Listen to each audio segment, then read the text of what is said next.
Nous avons décidé d'étudier la stimulation cérébrale profonde sur des personnes atteintes de la maladie de Parkinson. Lors de la maladie de Parkinson, les neurones de la substance noire qui libèrent de la dopamine sont dégénérés. Or, cette dopamine qui est sécrétée agit sur les noyaux basaux qui, lors de la dégénérescence, sont hyperactifs. C'est pour cela que l'on dit que c'est une maladie neurodégénérative. La dopamine est un neurotransmetteur qui contrôle l'action du thalamus, qui va lui-même réguler les mouvements et les fonctions musculaires.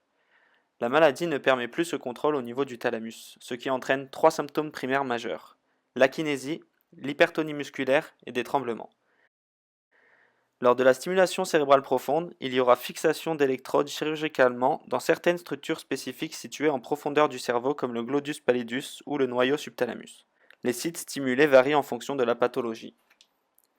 En temps normal, la stimulation électrique d'un nerf ou d'un groupe de neurones induit leur excitation.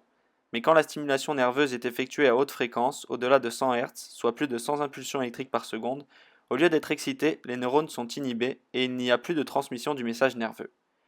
La stimulation cérébrale profonde repose sur ce principe d'inhibition par un courant à haute fréquence. Cependant, on ne sait toujours pas expliquer comment la stimulation provoque cette inhibition au niveau des neurones. Le neurostimulateur cérébral est comparable à un circuit RC. Un circuit comprenant un condensateur et une résistance, où l'intensité du courant varie en fonction du temps, pendant la charge et la décharge du condensateur. Lors de la première étape, le circuit contenant la source est fermé, ce qui permet de charger le condensateur. Le condensateur est un dispositif constitué de deux armatures permettant d'accumuler la charge et de l'énergie potentielle électrique.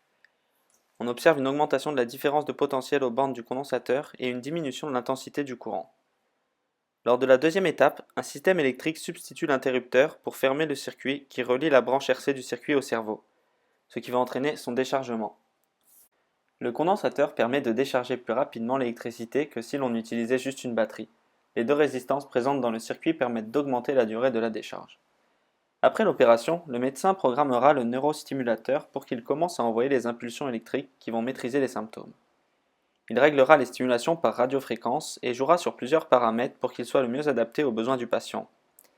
La fréquence des impulsions, entre 130 et 150 Hz, la durée des impulsions, de 60 à 120 microsecondes, et enfin la tension, de 1 à 3 volts. La stimulation cérébrale profonde ne guérit pas la maladie, mais diminue la souffrance liée à la rigidité, au tremblement, aux dyskinésies et à la douleur dystonie. Le patient gagnera donc en qualité de vie et ne sera pas sujet aux complications diverses et lourdes des traitements médicamenteux. Cependant, cette technique ne s'adresse qu'à 5 à 10% des malades atteints de Parkinson. Dans certains cas, d'autres neurones que ceux de la substance noire peuvent être détruits. Les effets de la stimulation cérébrale profonde s'avéreront négatifs.